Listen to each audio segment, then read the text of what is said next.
Hello दोस्तों, welcome to toppers village. दोस्तों आज हम करेंगे क्लास 12 मैथ्स का चैप्टर 1 की पहली एक्सरसाइज 1.1। चैप्टर का नाम क्या है? Relations and functions. ये एक्सरसाइज स्टार्ट करेंगे। इसके कुछ क्वेश्चंस आज हम अटेम्प्ट करेंगे। तो इन क्वेश्चंस के अंदर कुल मिला के 3 रिलेशंस काम आएगी। फंक्शन इसके अंदर नहीं है, फंक्शन अगली एक्सरसाइज के अंदर मिलेगा।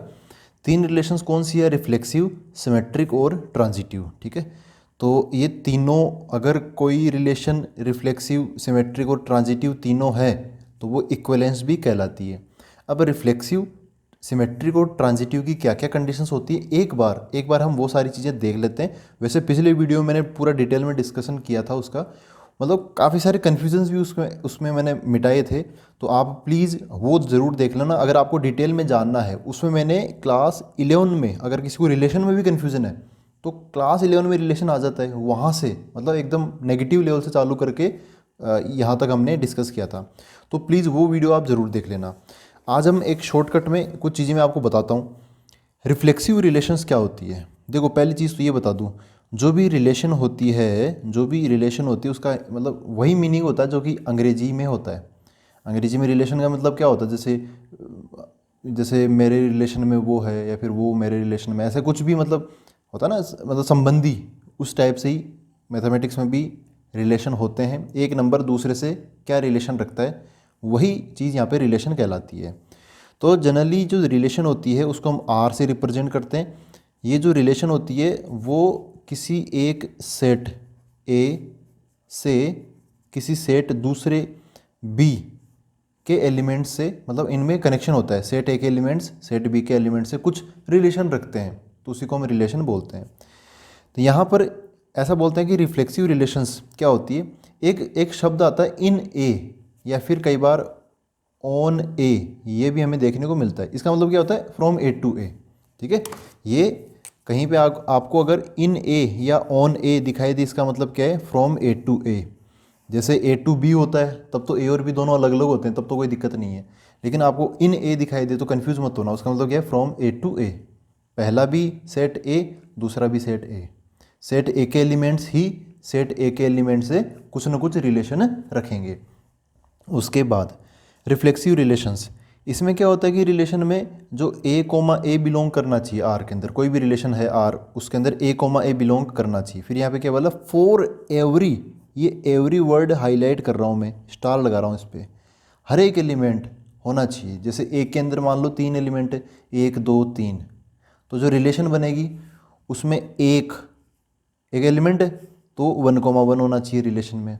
फिर 2 तो 2,2 होना चाहिए। फिर 3 भी है सेट ए के अंदर तो 3,3 भी होना चाहिए। तो वो क्या कहलाएगी? ये रिफ्लेक्सिव रिलेशंस। सिमेट्रिक रिलेशन में क्या होता है? सिमेट्रिक मतलब ऐसा समझो, सिमेट्रिक होता है ना, जैसे कोई चीज़ दो तरफ सेम है तो बीच में से काट देते हैं, तो उसमें क्या होता है?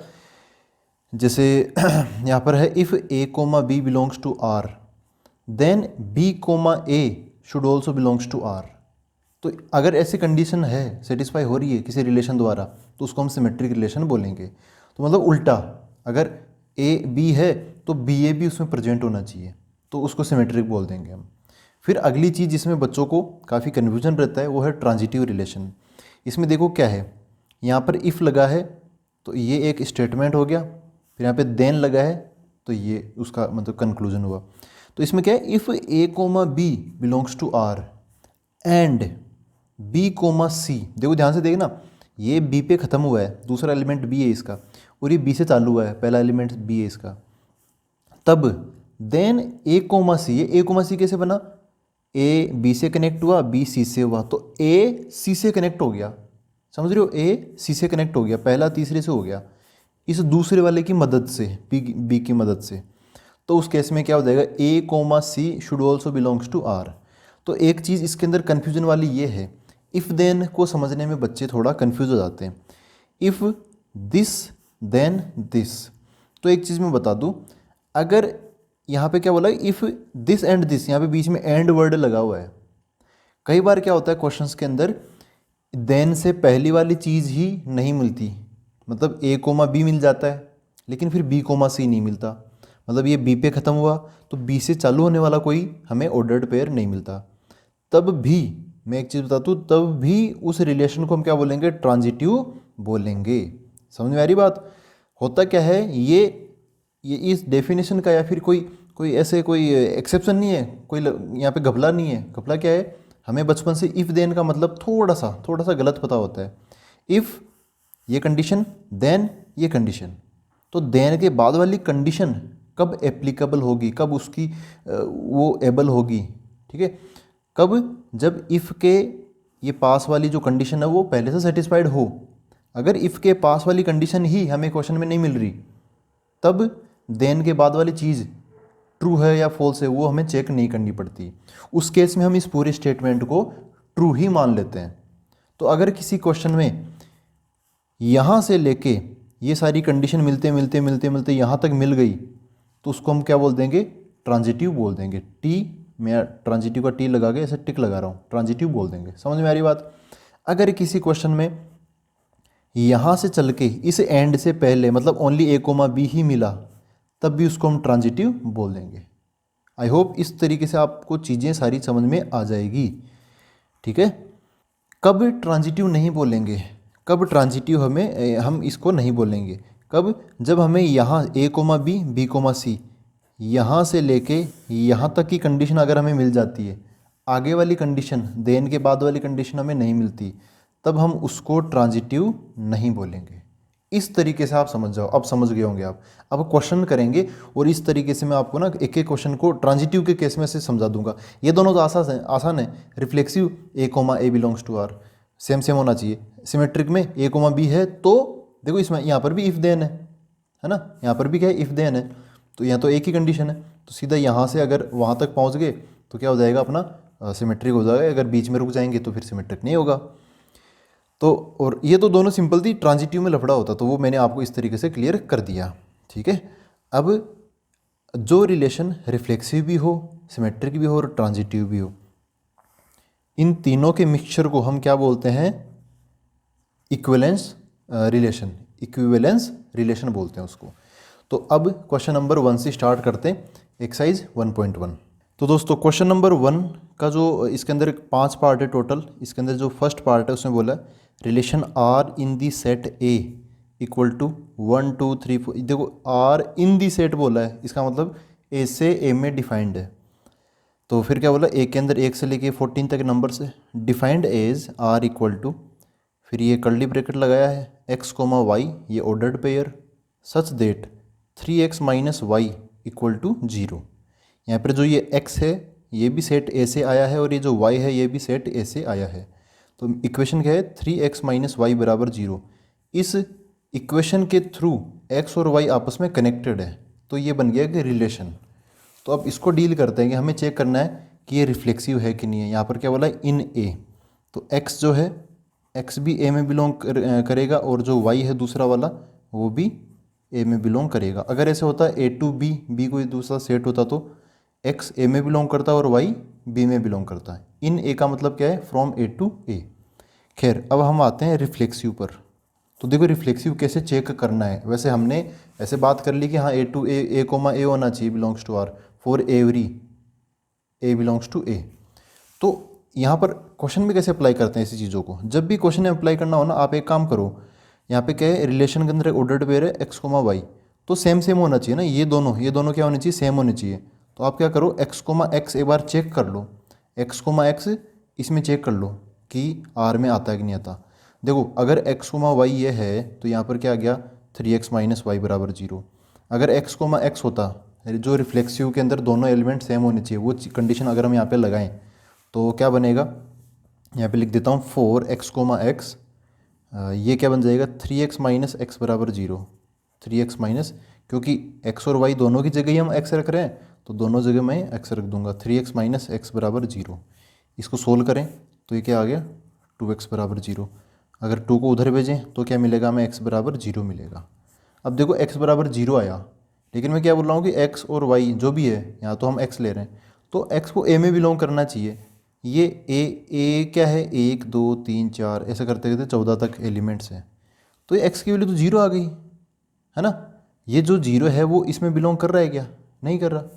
0 does not belongs to A, तो x does not belongs to क्या आ गया, a आ गया, लेकिन x a में आना चाहिए था, तो कंडीशन गड़बड़ हो गई। तो हम क्या बोलेंगे, ये जो रिलेशन है वो रिफ्लेक्सिव नहीं है। मतलब ये जो 3x माइनस वाई बराबर जीरो है ना, x कोमा एक्स के लिए कब सेटिस्फाई हो, जब x की वैल्यू जीरो हो। मतलब ओनली 0,0 ही इसको सेटिस्फाई कर सकता है। कौन कर सकता है इसको सेटिस्फाई? 0,0। लेकिन रिफ्लेक्सिव के लिए क्या आना चाहिए था इसके अंदर? 1,1, 2,2, मतलब 1,1 भी सेटिस्फाई करना चाहता, 2,2 भी करना चाहिए था, लेकिन ऐसा तो नहीं हुआ, ओनली 0,0 कर रहा है। जीरो यहाँ पे प्रेजेंट है ही नहीं। ठीक है, तो इस केस में हम इसको क्या बोलेंगे? Not reflexive. अब आते हैं हम सिमेट्रिक पर। तो सिमेट्रिक के लिए क्या होना चाहिए? If x, y belongs to R, then y, x should also belongs to R। देखो भाई, ऑर्डर चेंज कर रहे हैं तो हम यहाँ पर भी जो जिसका कैरेक्टर प्ले कर रहा है, जो जिसका रोल प्ले कर रहा है, उसको इंटरचेंज करके देखेंगे। x, y अगर R में बिलोंग करेगा तो इक्वेशन क्या होगी? 3x माइनस वाई बराबर जीरो। तो इसका मीनिंग क्या है? 3x माइनस वाई बराबर जीरो। तो ये है। अच्छा, अगर y, x R में बिलोंग करे तो क्या क्या कर दिया हमने? x की जगह y की जगह x रख दिया। तो इधर भी x की जगह y और y की जगह x रख देंगे। तो क्या बन जाएगा ये? 3y माइनस एक्स बराबर जीरो। तो हम इफ़ के इधर वाली चीज़ इसको तो ट्रू मान के चलते हैं। माना कि x, y R में बिलोंग कर रहा है। अब इधर वाली चीज़ हम प्रूव कर सकते हैं क्या? सिमेट्री के लिए क्या होता है? अगर a, b लाई कर रहा है तो b, a भी लाई करना चाहिए। वो हमें चेक करना होता है। तो क्या 3x माइनस वाई बराबर जीरो, इस इक्वेशन को सोल्व करते करते क्या हम ये प्रूव कर सकते हैं कि 3y माइनस एक्स बराबर जीरो? बिल्कुल नहीं कर सकते। हम इधर से इधर जा ही नहीं सकते। समझ रहे हो? कैसे जा पाएंगे यार? ऐसा कोई आसान थोड़ी है। ऐसी वो नॉर्मल सी बात थोड़ी है कि x प्लस वाई बराबर जीरो है तो फिर मैं y को इधर और x को इधर लिख दूँ तो y प्लस एक्स बराबर भी जीरो हो जाएगा। ऐसी बात थोड़ी है। यहाँ पे तो x का जो कोएफिशिएंट 3 वो उठा के y के पास कैसे लगाएंगे? ऐसा तो हो ही नहीं सकता। तो this is also not possible. तो ये क्या हो जाएगा? नॉट सिमेट्रिक हो जाएगा। ठीक है, अगर x, y बिलोंग कर रहा है तो y, x बिलोंग नहीं कर पाएगा उसके अंदर। तो यहाँ पर ये काट देंगे हम। नॉट सिमेट्रिक हो गया। अब आते हैं ट्रांजिटिव पर। देखो दोस्तों, ट्रांजिटिव की कंडीशन क्या होती है? इफ़ एक्स, चलो एक्स वाई में चल रहा तो एक्स वाई में ले लेते हैं। एक चेन बनानी पड़ेगी हमें इस ट्रांजिटिव में। x, y belongs to R and y, z belongs to R, then X Y से कनेक्ट हो गया, वाई जेड से हो गया, तो एक्स जेड से हो जाएगा। x, z belongs to R। ठीक है, तो अपनी कंडीशन क्या है? अगर x, y belongs to R है तो इसका मीनिंग क्या है? 3x माइनस वाई बराबर जीरो। ये जो पहला नंबर है वो 3 के साथ आएगा, जो दूसरा नंबर है वो माइनस के साथ आएगा, बराबर जीरो। देन से पहले की चीज़ें तो लिख लो आप। तो इफ़, अच्छा अगले की चीज़ क्या है? And y, z belongs to R। तो जो पहला नंबर है वो 3 के साथ, जैसे x, y का क्या हुआ? 3x minus Y. तो y, z का क्या हो जाएगा? 3y माइनस जेड बराबर जीरो। ठीक है, इसको बोल देते हैं इक्वेशन 1, इसको बोल देते हैं इक्वेशन 2। तो क्या हम इनसे ये प्रूव कर सकते हैं क्या x, z belongs to R होगा? इसका मतलब क्या है? x, z, इसका मतलब 3x माइनस जेड बराबर जीरो। क्या ये हम चीज़ प्रूव कर सकते हैं? देखो यहाँ पे y नहीं है तो हम क्या करेंगे? यहाँ से y उठाएंगे, इक्वेशन 1 से y उठाएंगे और यहाँ पर डाल के इन दोनों इक्वेशंस को सोल्व करने की कोशिश करेंगे। ये y उठाओ और यहाँ पे रखो एक बार, तो ये क्या हो जाएगा? अच्छा, यहाँ से y की वैल्यू आएगी क्या? 3x माइनस वाई बराबर जीरो है तो y उधर चला गया, 3x बराबर y हो गया। ये y उठा के यहाँ डाल देता हूँ तो 3y की जगह ये आ जाएगा क्या? 3x माइनस जेड बराबर जीरो। तो ये क्या हो गया? 9x माइनस जेड बराबर जीरो हो गया। ऐसा आ गया। ठीक है, अब आना क्या चाहिए था? 3x minus Z. आ क्या गया? 9x minus Z. तो ये तो यहाँ से तो ये पॉसिबल है ही नहीं, this is also not possible. तो ये भी क्या हो जाएगा? देन ये x, z does not belongs to R हो जाएगा। तो ट्रांजिटिव भी इस बार नहीं हो पाएगा, नॉट ट्रांजिटिव। समझ गए? ऐसे हमें चेक करना होता है। तो अब हम अगला क्वेश्चन देखते हैं। देखो दोस्तों, फर्स्ट क्वेश्चन का सेकंड पार्ट ये है कि वैसे तो फुल उसके अंदर दे रखा है कि ऐसा कुछ है, मैंने काम की चीज़ें लिखी है। Relation R in the set capital N, ये क्या है? Of natural numbers, defined as R equal to X, Y, Y equal to X plus 5 and X less than 4, ऐसा है। तो यहाँ पर क्या करना है हमें? यहाँ पे रिफ्लेक्सिव वगैरह ये सब चेक करना है। सबसे पहले देखो इन एन बोला है, इन एन का मतलब क्या है, फ्रॉम एन टू एन, ठीक है। इसका मतलब ये जो x है ये भी नेचुरल नंबर होगा और ये जो y है ये भी नेचुरल नंबर होगा। यहाँ पर अब मेन बॉडी पर आते हैं, ये मेन बॉडी है, यहाँ पर क्या बोला x लेस देन 4। तो अब एक बार आप बताओ कि x क्या हो सकता है, x क्या क्या हो सकता है। x एक नेचुरल नंबर है और x 4 से छोटा है, तो x की वैल्यू 1 आ जाएगी, 2 आ जाएगी और 3 आ जाएगी, ठीक है। तो x की वैल्यू अगर 1 2 3 होगी तो उसके करस्पॉन्डिंग हम y की वैल्यूज़ निकाल लेते हैं। तो y की वैल्यू क्या है, x प्लस 5। जैसे x की वैल्यू अगर मैं 1 लूँ तो y की वैल्यू क्या मिलेगी, x की अगर मैं 1 लूँ तो 1 उठा के यहाँ डालूंगा, 1 प्लस 5 मतलब 5 जोड़ दो, x में 5 बढ़ा दो तो y मिल जाएगा। तो 1 के लिए क्या हो जाएगा 6, 2 के लिए क्या हो जाएगा 5 बढ़ाएंगे तो 7, और 3 के लिए क्या हो जाएगा 8, 6 7 8। तो 1 हो गया 6 से कनेक्ट, रिलेट हो गया ना, ई तो हो गई रिलेशन। 2 हो गया 7 से कनेक्ट एंड 3 हो गया 8 से कनेक्ट। रिलेशन में x पहले लिखना है, y बाद में लिखना है। तो ये जो रिलेशन है ये तो कैसे लिखी हुई भी, सेट बिल्डर फॉर्म में। 11th क्लास की टर्म्स है ये, सेट बिल्डर फॉर्म। इसको रोस्टर फॉर्म में लिखते हैं, चलो इस बार थोड़ा चेंज करके करते हैं क्वेश्चन। तो क्या बनेगा, 1 हो रहा है 6 से रिलेट, 1,6 आ जाएगा। फिर 2 हो रहा है 7 से तो 2,7 आ जाएगा। 3 हो रहा है 8 से तो 3,8 आ जाएगा, ठीक है। ये है रिलेशंस के अंदर, ओके। अब बताया जाए कि क्या है ये सबसे पहले क्या देगा, रिफ्लेक्सिव, रिफ्लेक्सिव है कि नहीं है। तो देखो दोस्तों रिफ्लेक्सिव तो ये नहीं है, आप ऐसे समझ सकते हो। A comma A belongs to R होना चाहिए for every A belongs to A. ये ए क्या है, फ्रॉम ए टू ए अगर हम डिफाइन करते हैं तो हम कहाँ से कहाँ डिफाइन कर रहे हैं इसको, एन टू एन। तो नेचुरल नंबर में कौन कौन आता है, 1 आता, 2 आता, 3 आता, 4 आता, 5, सब लोग आते हैं इसके अंदर। तो रिफ्लेक्सिव में 1,1 2,2 3,3 है ना। अब 4 आएगा आगे वाला नंबर तो 4,4, ये सब लोग होने चाहिए थे, लेकिन रिलेशन में कौन है 1,6 2,7, सेम तो दूर, पूरे भी नहीं है इसके अंदर। तो इस बार जो आर है वो क्या हो जाएगी, नॉट रिफ्लेक्सिव। क्या हो जाएगा, नॉट रिफ्लेक्सिव। आप डायरेक्ट ऐसे बोल सकते हो, this is not present in are. तो क्या हो जाएगा, ये रिफ्लेक्सिव नहीं होगा। अब आते हैं अगली चीज़ हम, सिमेट्रिक। सिमेट्रिक में ऐसी कोई कंडीशन नहीं होती फॉर एवरी वगैरह, ऐसा नहीं होती। फॉर एवरी बस रिफ्लेक्सिव में मिलता है हमें। तो सिमेट्रिक में क्या होता है, if A comma B belongs to R then B comma A belongs to R. If A comma B, देखो यहाँ पर क्या है 1,6 है, तो 1,6 आर में बिलोंग कर रहा है, बिलोंग्स टू आर। बट क्या इसका उल्टा 6,1 ये यहाँ पे आपको कहीं पे दिख रहा है क्या, कहीं नहीं दिख रहा, तो does not belongs to R. तो सीधा सीधा यही बोल देंगे देयरफॉर नॉट सिमेट्रिक, बस। अगला किस चीज़, ट्रांजिटिव चेक करते हैं।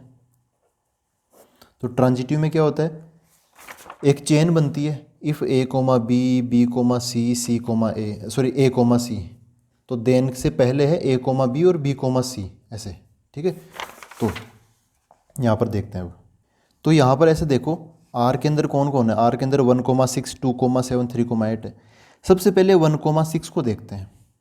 1,6 ये 6 पे ख़त्म हुआ, क्या कोई दूसरा ऑर्डर्ड पेयर 6 से स्टार्ट हो रहा है, नहीं हो रहा। ये 2 से स्टार्ट हो रहा है, ये 3 से स्टार्ट हो रहा है, ठीक है। तो ये जो 1,6 है ना, इसकी जो चेन है वो यहीं पे यहीं तक गई, बस उसके आगे गई नहीं। इफ़ 1,6 बिलोंग्स टू आर, ये 6 पे ख़त्म हुआ, 6 से स्टार्ट होने वाला कोई है ही नहीं, बस 1,6 की जो चेन है वो यहीं तक गई है। और अगर हम यहीं तक जाते हैं तो वो उसको क्या बोलेंगे, ट्रांजिटिव बोलेंगे। अगर जो चेन है वो इफ़ से लेके देन तक जाती है और देन के बाद में आगे नहीं बढ़ती, तब हम उसको ट्रांजिटिव नहीं बोलते। अगर ए जो क्वेश्चंस के अंदर जो एलिमेंट मिलते हैं उनकी जो चेन बनती है, मतलब एक के बाद दूसरा दूसरे बाद ऐसे, अगर वो चेन इस इफ़ के अंदर और इफ़ का भी आधा आधा पोर्शन ही कवर करती, तब ट्रांजिटिव बोलेंगे। या फिर नंबर यहाँ से लेके वहाँ तक पूरी कंडीशन सेटिस्फाई करते, तब भी ट्रांजिटिव बोलेंगे, ठीक है। तो यहाँ पर क्या है 1,6 ही है, तो क्या हो जाएगा, ये ट्रांजिटिव हो जाएगा। यहाँ पे क्या है 1,6 बिलोंग्स टू आर, आगे 6 से स्टार्ट होने वाला नहीं है, तो हम इसके आगे की चेन नहीं चलाएंगे। फिर क्या है 2,7, ये क्या हो गया 7 पे ख़त्म हुआ है, क्या कोई आपको दूसरा 7 से स्टार्ट होने वाला लग रहा है, तो यहाँ पे क्या हो जाएगा 2,7 बिलोंग्स टू आर, आगे कुछ भी नहीं है कि बी कोमा सी जैसा कोई चीज़ नहीं है। फिर ये 3,8 है, तो ये अब देखो ये 8 पे ख़त्म हो गया, आपको कोई 8 से स्टार्ट होने वाला मिल रहा है? कहीं नहीं मिल रहा। तो 3,8 बिलोंग्स टू आर ओनली, इतना ही है बस। ठीक है, तो इन सब की जो चेन है वो यहीं पे आके रुक रही है, उस केस में हम ट्रांजिटिव बोल देंगे। ठीक है दोस्तों, तो ये क्या हो जाएगा? ट्रांजिटिव हो जाएगा। ये इफ़ देन की डेफिनेशन हम ऐसे ही करते हैं, एक्चुअल में ऐसे ही करनी चाहिए। अगर आपको अभी भी कन्फ्यूजन हो रहा है तो आपको ये ट्रांजिटिव समझने की ज़रूरत नहीं है, आपको इफ़ देन समझना चाहिए। और इफ़ देन के लिए मैंने एक मतलब मैथमेटिकल रीजनिंग आता है ना क्लास 11th के अंदर, उसमें मैंने पूरा डिटेल में बताया है। तो प्लीज़ आप क्लास 11 की जो चैप्टर कौन सा है पता नहीं, नंबर तो पता नहीं कौन सा है, लेकिन चैप्टर का नाम है मैथमेटिकल रीजनिंग, एक ही वीडियो लेक्चर है, वो देख लेना, उसमें भी पर्टिकुलरली इफ़ देन वाला, तो आपका ये कन्फ्यूज़न क्लियर हो जाएगा। अब हम अगले पार्ट पर आते हैं। देखो दोस्तों, नेक्स्ट थर्ड पार्ट ये है रिलेशन इन दी सेट। देखो इन दी सेट बोल दिया, इसका मतलब क्या है? From A to A. तो एक्स भी हमें सॉरी यहाँ पर ये जो ब्रैकेट है वो यहाँ नहीं आएगा, वो यहाँ पर आएगा, उसके लिए सॉरी। ऐसे एक्स कोमा वाई, तो यहाँ पे जो x है वो भी a में बिलोंग करना चाहिए, जो y है वो भी a में बिलोंग करना चाहिए। कंडीशन क्या है? y is divisible by x। इन्हीं में से कोई नंबर है y, वो इन्हीं में से किसी नंबर x से डिविजिबल हो रहा है। तो सबसे पहले क्या चेक करना है हमें? रिफ्लेक्सिव। अब यहाँ पे आप बनाने मत बैठना, आप डायरेक्ट रिफ्लेक्सिव पे आते हैं। देखो रिफ्लेक्सिव के लिए x कोमा वाई, सॉरी अब x कोमा वाई है ना, तो उसके लिए x कोमा x रिफ्लेक्सिव में दोनों same, should belongs to r। For every, ये फॉर एवरी का साइन है उल्टा, x बिलोंग्स टू ये जो अपना है कौन सा ए के हर एक नंबर के लिए ये चीज़ ट्रू होनी चाहिए। देखो अगर x कोमा वाई आप लिखते हो तो इसका मतलब है y is divisible by x। y कौन सा? ये दूसरा वाला नंबर, इज़ डिविजिबल बाय पहला वाला नंबर। तो यहाँ पे क्या है? x कोमा x, तो दूसरा वाला नंबर x इज़ डिविजिबल बाय पहला वाला नंबर x। तो x कोमा x का मीनिंग क्या हुआ? इसका मीनिंग ये है, तो ऐसे x कोमा x का मीनिंग क्या हो जाएगा? x is divisible by x। अब ये चीज़ सही है या गलत है? For every x belongs to a, यहाँ पे आप कोई सा भी नंबर ले लो, 1 2 3, वैसे ये हमेशा ट्रू होता ही है, कोई भी नंबर खुद से तो डिविजिबल होता ही है, तो this is true. x belongs to a ही क्या, हमेशा जीरो को छोड़ के हमेशा ही होता है। जीरो जीरो से डिविजिबल वो एक लफड़ा है, उसमें नहीं जाएंगे, यहाँ पर है भी नहीं जीरो। तो ये क्या हो जाएगा? This is reflexive. इस बार ये रिफ्लेक्सिव हुआ है, पहली बार कोई यहाँ पे पार्ट रिफ्लेक्सिव हुआ है। यस। अब यहाँ पे हम क्या चेक लेते हैं? सिमेट्रिसिटी, कि अपना जो रिलेशन है वो सिमेट्रिक है या नहीं। उसके लिए क्या होता है? If x comma Y belongs to R then y comma x belongs to R, ये होना चाहिए। तो हम एक काम करते हैं, यहाँ पर ऐसे लेके चलते हैं। हाँ बस कुछ नहीं, आप ना हमेशा एक काम किया करो, रिफ्लेक्सिव लिखा ये लिख दो, इसका क्या मीनिंग है वो लिख दो, वो ट्रू है या नहीं वो चेक कर लो बस। सिमेट्रिक के लिए ये मैंने स्टेटमेंट लिख दिया। अब हम इसका मतलब निकालेंगे, तो x कोमा वाई का मतलब क्या है? दूसरा वाला number y is divisible by x। अच्छा देन, ये देन की ये दीवार खींच दी मैंने। ये y कोमा x का मीनिंग क्या है? दूसरा वाला नंबर x is divisible bye y, ये। तो अब इसका क्या मीनिंग है? ये दोनों ये यहाँ से यहाँ पहुँच सकते हैं क्या? तो एक काम करते, कोई एग्जांपल ले लेते हैं। y is divisible by x, तो ऐसे से ले लेते हैं, जैसे 6 है ना, 6 वो 2 से डिविजिबल है, तो 6 इज़ डिविजिबल बाय 2। ठीक है, तो y का काम कौन कर रहा है? 6, और x का काम 2 कर रहा है, वही यहाँ पे लगा दो, x की जगह 2 आ जाएगा, तो 2 इज़ डिविजिबल बाय 6। ये तो सही है, क्या ये चीज़ सही है ना? 2 इज़ डिविजिबल बाय 6 हो ही नहीं सकता, वो तो 2 डिवाइड बाई 6 करें तो 1/3 आ जाएगा, पॉइंट में आंसर आ जाएगा। तो ये क्या हो गया? गलत हो गया। अगर आपको ऐसा एक भी गलत एग्जाम्पल मिलता है तब ये जो सिमेट्रिसिटी मतलब कोई भी सा भी रिलेशन है वो वाली रिलेशन नहीं बनेगी, तो क्या हो जाएगा? Not symmetric. आप बाकायदा ये ऐसा लिख सकते हो, इसका मतलब क्या कारण बताओगे? ये तो मैंने ऐसे लिख दिया, क्या बोलोगे? Here 6,2 sorry 2,6 2,6 belongs to R, क्योंकि 6 2 से डिविजिबल है, but 6,2 does not belongs to R, क्योंकि 2 इज़ नॉट डिविजिबल बाई 6, ऐसा बोल सकते हैं हम। अब क्या चेक करते हैं इसकी ट्रांजिटिविटी। तो देखो ट्रांजिटिव में क्या होता है, पहले वही स्टेटमेंट लिख देता हूँ, if x comma Y belongs to R and Y comma Z belongs to R, then X comma Z should also belongs to R. Then के आगे दीवार खींच दी मैंने। एक्स कोमा वाई का मीनिंग और इन सब का मीनिंग क्या है देखो। इसका मीनिंग क्या है, दूसरा वाला number y is divisible by x, ये मीनिंग हो गया। इसका मीनिंग क्या है, दूसरा वाला number z is divisible by पहला वाला नंबर वाई, ऐसे हो गया। अच्छा, इसका मीनिंग क्या है, एक्स कोमा जेड का दूसरा वाला number z is divisible by पहला वाला नंबर एक्स, ये मीनिंग होगा इसका। क्या हम इन दोनों स्टेटमेंट से ये निकाल सकते हैं, क्या ऐसा कभी प्रूव कर सकते हैं? तो देखो एक काम करते हैं, यहाँ पर क्या बोला है, y is divisible by x. तो वैसे चाहो तो आप नंबर ले लो, 6 ले लो, इसको 2 ले लो, फिर बाद में कोई 1 ले लेना, इस टाइप से कर सकते हैं हम। लेकिन एक हम यहाँ पे थोड़ा फॉर्मली कर लेते हैं, y is divisible by x। तो y को मैं kx लिख दूँ, समझ गए ना। y की वैल्यू क्या हो जाएगी, देखो y x से डिविजिबल है, इसका मतलब y का कोई ना कोई एक फैक्टर है x, तो y बराबर kx लिख दिया मैंने।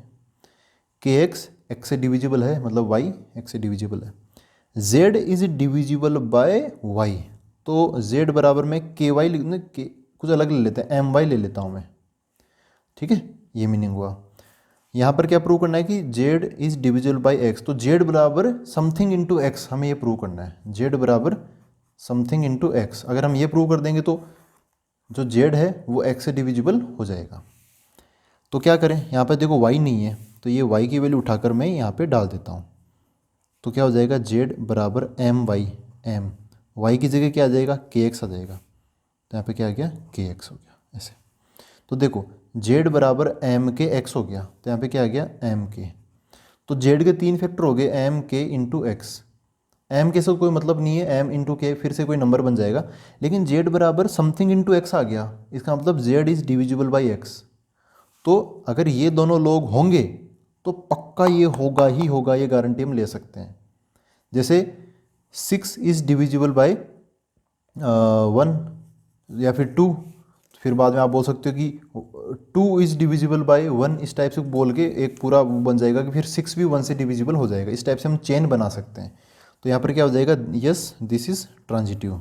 तो इस बार ये जो थर्ड पार्ट है ये रिफ्लेक्सिव होगा, सिमेट्रिक नहीं होगा, और फिर लास्ट में ट्रांजिटिव भी होगा। तो दोस्तों फोर्थ पार्ट ये है फर्स्ट क्वेश्चन का, एक्सरसाइज 1.1। तो इसमें बोला है relation in the set z। देखो इन दी सेट z बोला है, तो z मतलब ऑल इंटीजर्स का जो सेट होता है ना वो। तो z के अंदर कौन है, वो सारे इंटीजर आ जाएंगे, भले नेगेटिव हो या पॉजिटिव हो या जीरो हो, ये सारे इंटीजर इसके अंदर आ जाएंगे। तो फिर क्या बोला, रिलेशन ये है x comma y such that x minus y is an integer. Verbal है, मतलब थोड़ा लैंग्वेज में लिखा हुआ है। तो सबसे पहले इसकी रिफ्लेक्सिविटी चेक करते हैं कि ये रिफ्लेक्सिव है या नहीं। हाँ, तो रिफ्लेक्सिव के लिए क्या करते हैं कि जैसे x और y है, तो चलो यहाँ पे x comma y, x comma x हो जाएगा, रिफ्लेक्सिव में दोनों सेम हो जाएंगे। x comma x should belongs to r for every x belongs to, अपना सेट कौन सा है, z के हर एक नंबर के लिए। तो जैसे मैं अगर ऐसा लिखता हूँ, अब इसका जो मीनिंग है वो आप लिख डालो। जैसे x कोमा वाई का मीनिंग क्या है, ये, तो x कोमा x का क्या हो जाएगा, y की जगह भी x आ जाएगा। तो यहाँ पे क्या आ जाएगा, x minus x is an integer, is an integer, ठीक है। फॉर ये क्या है, फॉर एवरी, फॉर इसका मीनिंग क्या है, इस सिंबल का मीनिंग क्या है, फॉर एवरी। फिर क्या है, x बिलोंग्स टू z, ठीक है। अब देखो दोस्तों ये x comma x minus x क्या होता है, ये जीरो हो जाएगा। तो जीरो एक इंटीजर है या नहीं, जीरो एक इंटीजर है। फिर भले आप x बिलोंग्स टू z, मतलब सभी कोई सा भी नंबर ले लो, आप x की वैल्यू जीरो ले लो तो जीरो माइनस जीरो जीरो आ जाएगा। आप x की वैल्यू क्या ले लो, 2 ले लो, तो 2 माइनस 2 जीरो आ जाएगा। तो जीरो फिक्स है, x माइनस एक्स का आंसर फिक्स आ रहा है जीरो, तो फिर तो कुछ भी ले लो, 1,1 2,2 कुछ भी ले लो, ये ऐसा होगा ही होगा। तो x कोमा एक्स की वजह से x माइनस एक्स मतलब जीरो एक इंटीजर है, ये चीज़ क्या है, ट्रू, ठीक है, कोई सा भी ले लो। तो x कोमा एक्स हमेशा इसके आर के अंदर बिलोंग करेगा। तो इस बार क्या हो जाएगा, ये क्या हो जाएगा, यस दिस इज रिफ्लेक्सिव। अब अगली चीज़ यहाँ पे सिमेट्रिसिटी चेक करते हैं, सिमेट्रिक है कि नहीं है। तो यहाँ पे क्या लिखूँगा, if x comma Y belongs to R, then y comma x should belongs to R, ऐसा होना चाहिए। मतलब ऑर्डर चेंज करके लिखना हमें चाहिए। ये जो देन है इसके पास आप ऐसे दीवार खींच दो। पहले ये देखो इसका मीनिंग क्या है। इसका meaning x comma Y belongs to R, इसका मीनिंग है x minus Y is an integer. तो ये क्या आ जाएगा, x minus Y is an integer. अच्छा, वाई कोमा एक्स का मीनिंग क्या है, एक्स वाई में एक्स आ गया पहले और वाई आ गया बाद में, तो वाई एक्स में वाई पहले आ जाएगा, y minus x is an integer. ठीक है, देखो दोस्तों एक्स माइनस वाई एक इंटीजर है, इफ से पहले वाली ये बात है, इसको हम मान के चल रहे हैं कि एक्स माइनस वाई एक इंटीजर है। तो क्या इससे हम ये चीज़ प्रूव कर सकते हैं कि वाई माइनस एक्स भी एक इंटीजर होगा। तो एक काम करते हैं, ये जो एक्स माइनस वाई है इसको मैं एक इंटीजर मान लेता हूँ, इसको मैं एक क्या मान लेता हूँ, इंटीजर मान लेता हूँ। अब हमें वाई माइनस एक्स को इंटीजर प्रूव करना है, तो एक काम करता हूँ, देखो वाई माइनस एक्स कैसे ला सकते हैं हम, यहाँ से माइनस कॉमन लेके, तो माइनस कॉमन लेंगे तो क्या देगा, वाई माइनस एक्स बराबर आई। इस माइनस को उधर भेज देंगे उसकी तरफ, है ना, इसको उधर भेज देंगे तो क्या हो जाएगा, वाई माइनस एक्स बराबर माइनस का आई। तो पहले इंटीजर था आई, अब क्या हो गया, माइनस आई हो गया। माइनस लगने से क्या कोई इंटीजर नहीं होगा क्या, बिल्कुल होगा यार। माइनस लगने से तो क्या होता है, जैसे 2 है, 2 के आगे माइनस लगा दूंगा तो क्या हो जाएगा, -2 हो जाएगा। उससे उसका इंटीजर होने और नहीं होने पे कोई फ़र्क नहीं पड़ता। तो ये इंटीजर, ये अगेन क्या आ गया, दिस इज़ ऑल्सो इंटीजर। तो ये चीज़ यहाँ से क्या होगी, ट्रू प्रूव होगी। ये दोनों चीज़ें इसी को मतलब इसी की तरफ इशारा कर रही है। तो इस बार क्या हो जाएगा, ये सिमेट्रिक भी हो जाएगा। एक्स माइनस वाई एक इंटीजर है तो ऑब्वियसली वाई माइनस एक्स भी क्या हो जाएगा, एक इंटीजर हो जाएगा। तो रिफ्लेक्सिव भी हो गया, सिमेट्रिक भी हो गया। अब लास्ट में क्या चेक करते हैं, इसकी ट्रांजिटिविटी, कि ट्रांजिटिव फंक्शन है या नहीं। तो ट्रांजिटिव फंक्शन का स्टेटमेंट लिख लेता हूँ, if A comma B belongs to R and B comma C belongs to R, then A comma B comma C, तो A comma C should also belongs to are.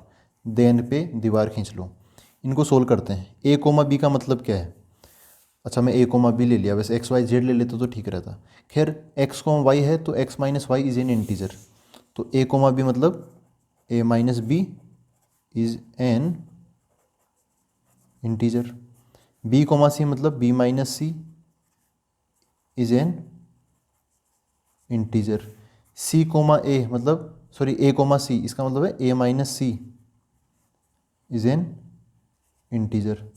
क्या हम इस statement से और इस स्टेटमेंट से बीच में एंड लगाए, इन दोनों से ये चीज़ प्रूव कर सकते हैं क्या। तो देखो करते हैं प्रूव। ये ए माइनस बी एक इंटीजर है ना, तो इसको मैं I1 बोल देता हूँ, ठीक है।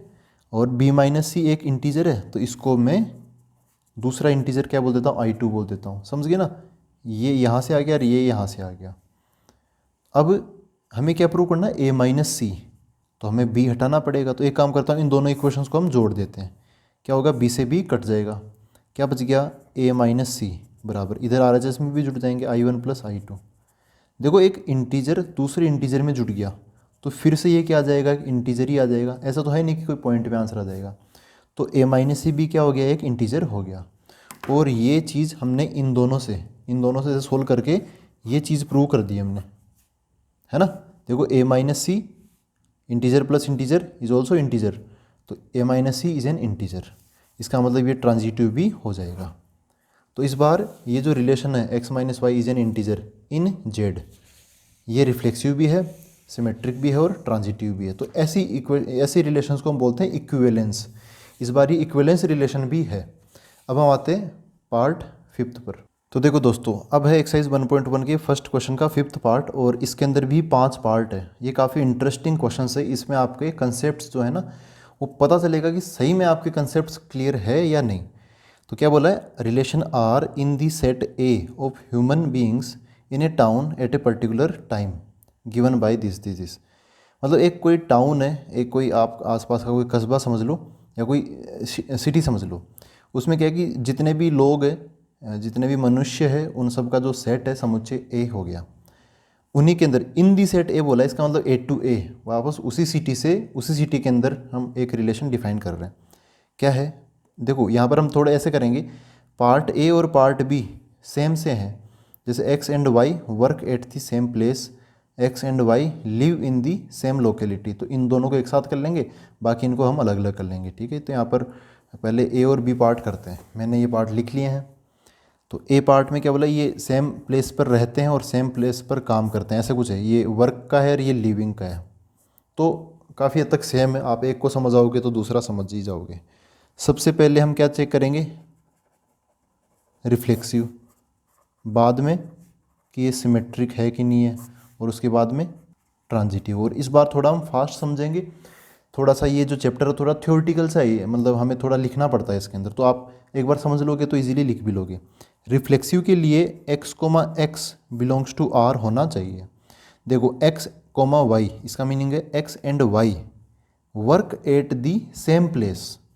तो x, x का मीनिंग क्या हो जाएगा, x एंड x, मतलब एक ही आदमी है, किसी आदमी का नाम समझ लो x, तो x and x work at the same place.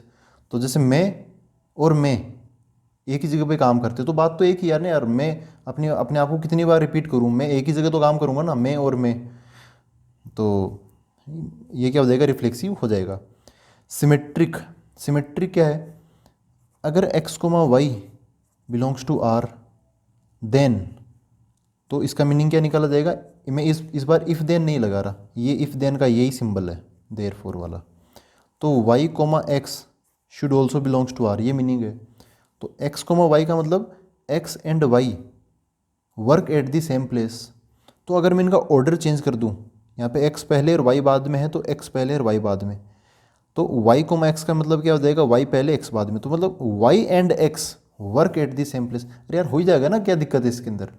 अगर मैं और मेरा दोस्त एक जगह काम कर रहे हैं, तो इस चीज़ को मैं ऐसे बोलूँ या फिर ऐसे बोलूँ, मेरा दोस्त और मैं एक ही जगह काम करते हैं, तो बात तो एक ही है ना, काम तो एक ही जगह करेंगे।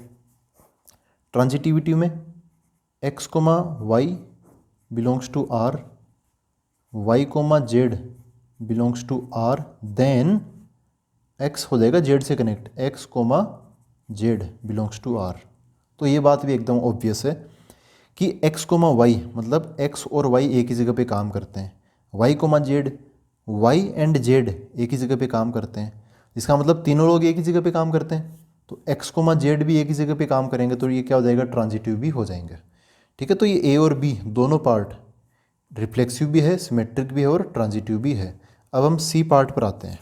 देखो दोस्तों, सी पार्ट में r बराबर दे रखा है x, y such that x is exactly 7 centimetre taller than y, मतलब x जो है वो y के बजाय, मतलब y से एग्जैक्टली 7 सेंटीमीटर लंबा है। तो रिफ्लेक्सिव में क्या हो जाएगा, x, x belongs to r होना चाहिए। तो इसका मतलब क्या है कि x is exactly 7 centimetre taller then x, तो x खुद से ही 7 सेंटीमीटर कैसे लंबा हो जाएगा, बात तो गलत है। तो इस बार ये नॉट क्या हो जाएगा, नॉट रिफ्लेक्सिव। सिमेट्रिसिटी पर आते हैं, तो इसका मतलब क्या है, x, y belongs to r, then y, x belongs to r। तो if x, y belongs to r, तो इसको तो मान के चलते हैं कि x is exactly 7 centimetre taller than y, जो x है वो y से 7 सेंटीमीटर लंबा है, तो उसकी वजह से y, x belongs to r ये भी होना चाहिए, मतलब y is exactly 7 centimetre taller than y, x। ऐसा कैसे हो सकता है, जब x लंबा हो गया तो फिर y x से लंबा कैसे हो सकता है, ये बात तो गड़बड़ है। तो इस बार ये नहीं चलेगा, तो इस बार ये ट्रांजिटिव भी नहीं होगा, ये नहीं चलेगा इस बार, सॉरी सिमेट्रिक भी नहीं होगा। ट्रांजिटिव पर आते हैं, इसका मीनिंग क्या है, x, y belongs to r and फिर आ जाएगा y, z belongs to r, then x हो जाएगा z से connect, x, z belongs to r, ऐसा होना चाहिए देन के बाद वाला। तो x is exactly 7 centimetre taller than y, तो मैं x, y इसका मीनिंग क्या समझूँ कि x जो है वो y से 7 सेंटीमीटर बड़ा है, y इसका मीनिंग क्या समझूँ मैं, y, z का, तो y जो है वो z से 7 सेंटीमीटर बड़ा है। अच्छा, हमें प्रूव क्या करना है, x, z के लिए मैं क्या प्रूव करना है कि x जो है वो z से 7 सेंटीमीटर लंबा है। तो ये दो इक्वेशन है, इक्वेशन नंबर 1, इक्वेशन नंबर 2, इनसे सोल्व करके ये निकाल सकते हैं क्या, इसमें y नहीं है तो हम यहाँ से y की वैल्यू उठा के इसमें डालते हैं, तो क्या आ जाएगा, x बराबर y प्लस 7, y की जगह ये आ जाएगा z प्लस 7 +7 अलग से आ जाएगा, तो x बराबर z प्लस 14 हो गया। ऐसा करने से तो जो x है वो z से 14 सेंटीमीटर बड़ा हो जाएगा। ठीक है, तो हमें क्या प्रूव करना था, x z से 7 सेंटीमीटर बड़ा है, तो इस बार ये चीज़ भी हम नहीं प्रूव कर पाएंगे। This is also does not belongs to R। तो यहाँ पर क्या आ जाएगा, नॉट ट्रांजिटिव। तो रिफ्लेक्सिव भी नहीं है, सिमेट्रिक भी नहीं है और ट्रांजिटिव भी नहीं है। अब आते हैं हम डी पार्ट पर। देखो दोस्तों, अब आता है सबसे इंटरेस्टिंग पार्ट। यहाँ पर आपका और कोई नहीं तो ट्रांजिटिव का कंसेप्ट जरूर क्लियर हो जाएगा। सबसे पहले इसको पढ़ते हैं, क्या है इसके अंदर, वही है R बराबर x, y such that x is wife of y। तो x is wife of y, यहाँ पर आते हैं सबसे पहले रिफ्लेक्सिव पर। रिफ्लेक्सिव में x, x R में बिलोंग करना चाहिए फॉर एवरी, मतलब वो भी होता है, सब लोग होने चाहिए। तो x, x का मीनिंग क्या हो जाएगा, x is wife of y। तो जैसे ये वाइफ का जो रिलेशन होता है, इसमें क्या होता है कि x is wife of y, तो x क्या हो गया, x क्या है, x वाइफ है और y है हस्बैंड। ठीक है, तो x, x के केस में क्या हो जाएगा, x is wife of x। कोई खुद की ही वाइफ कैसे हो सकती है, तो हम एकदम मतलब नॉर्मल थिंकिंग में सोच रहे हैं, तो ये चीज़ क्या हो जाएगी, गलत हो जाएगी। ठीक है, not reflexive. x can't be wife of her self. ठीक है, तो अगला अगला चीज़ है सिमेट्रिसिटी, सिमेट्रिक होगा कि नहीं होगा। देखो ये हम मान के चलते हैं, ये चीज़ हम प्रूव करते हैं, ये हम मान के चलते हैं। तो x, y belongs to R, तो इसका मतलब क्या है, x is wife of y। वही बात, x यहाँ पर x क्या है, वाइफ, और तो y क्या हो गया, हस्बैंड, h। देयरफॉर अब ऑर्डर चेंज हो गया, y, x belongs to R, मतलब y is wife of x, मतलब y क्या हो गई, y बन गई वाइफ एंड x हस्बैंड। तो ऐसा कैसे हो सकता है, एक पल में इधर एक पल में इधर। तो x यहाँ पे वाइफ है, फीमेल है, यहाँ पर y हस्बैंड है, मेल है। तो y इधर चेंज, y इधर वाइफ है मतलब फीमेल। तो ऐसा तो ये तो क्या है, गलत हो गया ना। तो ये क्या हो गया, नॉट सिमेट्रिक हो गया। अब आते हैं सबसे इंटरेस्टिंग पार्ट, सिमेट्री ट्रांजिटिव पर। मैथमेटिक्स के पॉइंट ऑफ व्यू से ट्रांजिटिव का आपको यहीं पे अच्छे से समझना पड़ेगा। देखो यहाँ पर है देन, यहाँ पे मैंने देयरफॉर वाला ये सिंबल लगा रखा है, एरो। ये इफ़ दिस देन दिस, तब ट्रांजिटिव होगा। तो यहाँ पर क्या बोला, सबसे पहले x, y belongs to R, इसका मतलब x is wife of y। ठीक है, तो x है, x क्या हो गया, वाइफ, और y क्या हो गया, हस्बैंड हो गया। फिर क्या बोला, यहाँ पे कोमा लगा है, ओनली क्या लगा, comma, y, z belongs to R। तो y बन जाए, पहला वाला जो नंबर होता है वो क्या होता है, x, वो वाइफ होना चाहिए। तो y यहाँ पे वाइफ और z यहाँ पे हस्बैंड। तो पहली चीज़ तो देखो, यहाँ पे ऐसी नहीं है कि पहली कंडीशन हो उसकी वजह से दूसरी हो, नहीं, ये दोनों साथ में होगी तभी हम इस देयरफॉर वाले साइन, मतलब देन के आगे की बात पे कमेंट करेंगे। तो एक बार आप नॉर्मली सोचो, उसको भूल जाओ, x, y है, मतलब x वाइफ है, y हस्बैंड है। तो फिर y, z कैसे हो सकता है, वही y जो यहाँ पर है वो किसी z की वाइफ कैसे हो सकती है, वो तो x का क्या है, हस्बैंड है ना। तो ये तो चीज़ एग्जिस्ट ही नहीं करेगी, है ना, ये चीज़ तो क्या करे, एग्जिस्ट ही नहीं करेगी। ओनली इतना सा पार्ट हुआ। और जैसा कि मैंने आपको लेक्चर की स्टार्टिंग में बोला था, इफ़ के अंदर दो कंडीशन होती है, फिर देन के बाद एक उसका रिजल्ट होता है। तो इफ़ के अंदर अगर आप पहली कंडीशन पे ही रुक जाते हो एंड ये दूसरी वाली कंडीशन हम यहाँ पे शो नहीं कर पाते हैं, तब भी हम उसको ट्रांजिटिव बोलते हैं।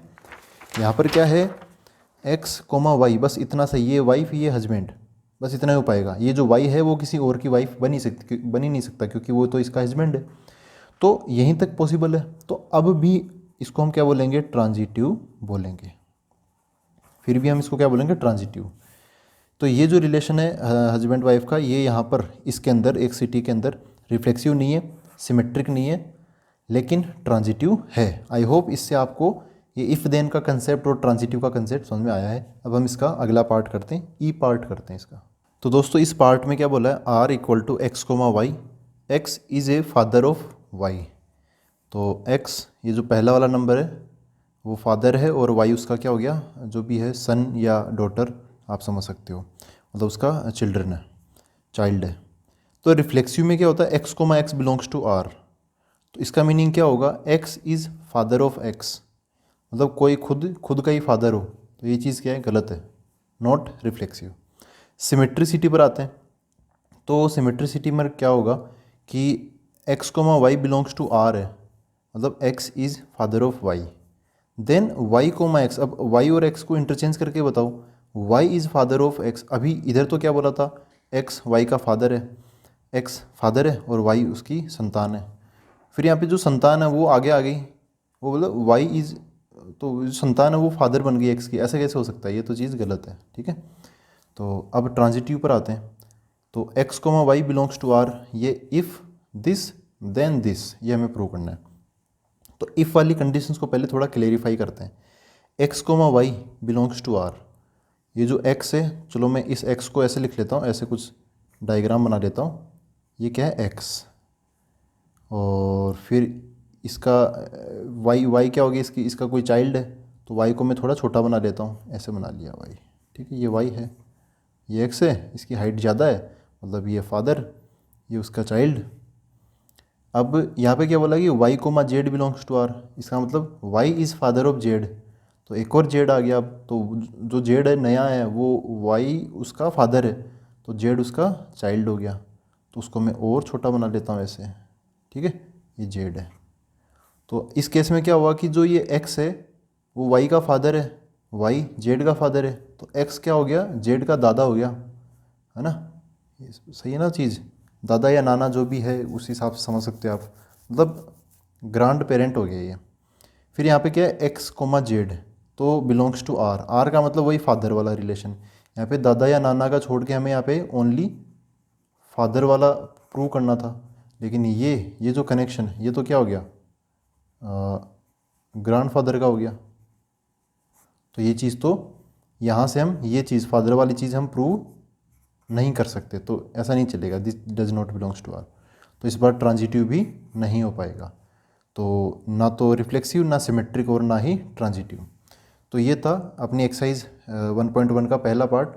आई होप हर एक पार्ट आपको क्लियर हुआ है, थोड़ा लंबा हो गया वीडियो लेकिन हमने काफ़ी डीपली इसको समझ लिया है। अब हम मिलते हैं अगले वीडियो के अंदर। Thank you very much.